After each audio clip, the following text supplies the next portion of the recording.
बिस्मिल्लाहिर्रहमानिर्रहीम अस्सलाम वालेकुम।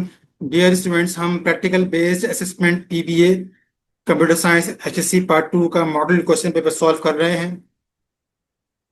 अभी हम सेक्शन बी का क्वेश्चन नंबर 3 सॉल्व करेंगे। यहाँ लिखा है, write a C plus plus program that have a class named triangle and calculate the area of triangle with following conditions. हमने एक प्रोग्राम बनाना है जिस प्रोग्राम के अंदर एक क्लास होगी जिसका नाम होगा ट्रायंगल, और हमने उस ट्रायंगल का एरिया कैलकुलेट करना है। और इसके लिए हमें दो कंडीशंस गिवन है।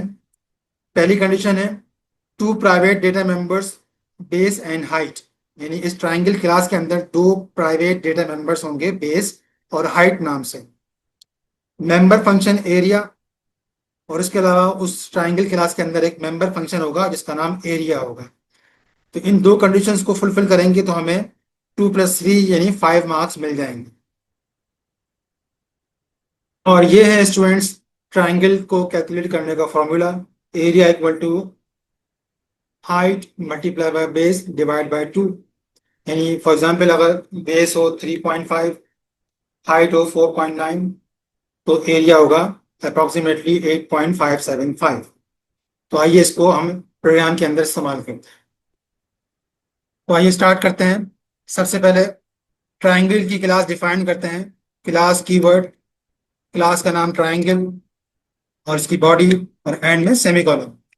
अब पहली कंडीशन है कि हमें दो प्राइवेट डेटा मेंबर्स डिक्लेयर करने हैं, बेस और हाइट। मैं प्राइवेट का कीवर्ड लिखता हूँ, उसके बाद डबल टाइप के दोनों डेटा मेंबर्स बेस और हाइट डिक्लेयर कर देते हैं। ये कीवर्ड ऑप्शनल है, अगर हम प्राइवेट ना लिखें तो बाय डिफॉल्ट ये प्राइवेट ही कंसिडर होंगे। सेकंड कंडीशन है कि हमें public member function area define करना है।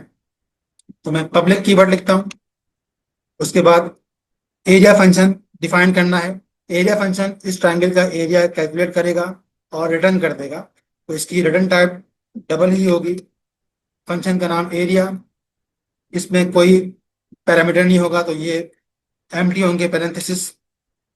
अब यहाँ हमने एरिया कैलकुलेट करना है, फॉर्मूला हमें मालूम है, तो हम सबसे पहले रिटर्न कीवर्ड लिखते हैं।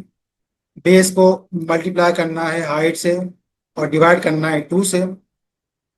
तो मैं यहाँ 2 से डिवाइड करने की बजाय 0.5 से मल्टीप्लाई करता हूँ। इसका मतलब यही है कि मैंने इसको 2 से डिवाइड कर दिया। ये एक्सप्रेशन कैलकुलेट होगी, जो आंसर आएगा वो आंसर ऑफ कोर्स डबल में ही होगा, इसीलिए यहाँ पे रिटर्न टाइप डबल है। अब यहाँ हमने क्वेश्चन स्टेटमेंट की जो दोनों गिवन कंडीशंस थी वो पूरी फुलफिल कर दी हैं, लेकिन एक चीज़ यहाँ पे बनाना ज़रूरी है, और वो है कि बेस और हाइट की वैल्यूज को रीड करना। क्योंकि अगर हम बेस और हाइट की वैल्यूज रीड नहीं करेंगे तो हम एरिया कैलकुलेट नहीं कर सकेंगे। तो इस चीज़ का जिक्र क्वेश्चन स्टेटमेंट के अंदर नहीं है, लेकिन इसको बनाना इम्प्लिसिट है, बनाना ज़रूरी है। तो हम एक और मेंबर फंक्शन यहाँ पे डिफाइन कर रहे हैं जो कि बेस और हाइट इन दोनों डायमेंशंस को रीड करेगा।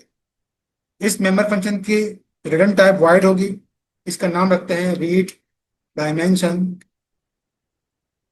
इसमें हम दोनों डायमेंशंस को रीड कर लेंगे। पहले मैसेज डिस्प्ले करते हैं, enter the base of the triangle, फिर सीन कर लेते हैं बेस को। Next message, enter the height of the triangle, और सी इन कर लेते हैं हाइट। अब हमने डायमेंशंस को रीड करने का फंक्शन बना लिया है, तो अब इस क्लास को हम मेन फंक्शन में इस्तेमाल कर सकते हैं। सबसे पहले ट्रायंगल क्लास का एक ऑब्जेक्ट टी डिक्लेयर करते हैं, फिर टी डॉट री डायमेंशन का फंक्शन कॉल करते हैं, दोनों डायमेंशन रीड करते हैं, और फिर एरिया का फंक्शन कॉल करके एरिया प्रिंट करते हैं। Cout the area of the triangle is, फिर टी डॉट एरिया का फंक्शन कॉल कर लेते हैं। यहाँ ये प्रोग्राम रेडी हो गया है, इस प्रोग्राम को हम रन करते हैं। अब यहाँ ये पूछ रहा है enter the base of the triangle, हम टाइप करते हैं 3.5। नेक्स्ट है enter the height of the triangle, हम टाइप करते हैं 4.9। और द एरिया ऑफ ट्राइंगल इसने 8.575 प्रिंट किया है, जो कि बिल्कुल ठीक है, मैं आपको पहले दिखा चुका हूँ। उम्मीद है ये प्रोग्राम आपको समझ में आ गया होगा। इस प्रोग्राम की आप प्रैक्टिस करें, और कोई प्रॉब्लम हो तो आप मुझसे कमेंट्स में पूछ लें। अल्लाह हाफिज़।